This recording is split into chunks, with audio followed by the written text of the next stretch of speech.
এই যে হাজির হয়েছেন দীপক অধিকারী মহাশয়, মানে সবার প্রিয় সুপারস্টার দেবদা। অনেকেই যারা আসছে দিল্লি থেকে তারা বলছে এখানে নারীরা সুরক্ষিত নয়।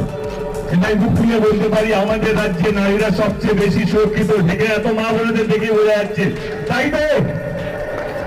কি মিথ্যাবাদী লোক ভাই, এত মিথ্যে কথা বলে লজ্জা করে না? দেবদা বিদেশে থাকার জন্য এতদিন কোনো মিছিলে যোগদান করতে পারেনি, কিন্তু দেশে ফিরেই মিছিলে যোগদান করেছে। এক্ষুনি ইমিডিয়েটলি রেপিস্টদেরকে ক্যাপিটাল পানিশমেন্ট দেওয়া শুরু করতেই হবে। লে বাবা, ধরাই তো পড়ছে না, তাহলে শাস্তিটা কাকে দেবে? প্রমাণিত সব লোপাট। এত বড় একটা আন্দোলন, ভারতবর্ষে কারো কোনো ভয় লাগছে না এইসব করার জন্য? মানে আমরা কোন দেশে বাস করছি? এই যে হাজির হয়েছেন দীপক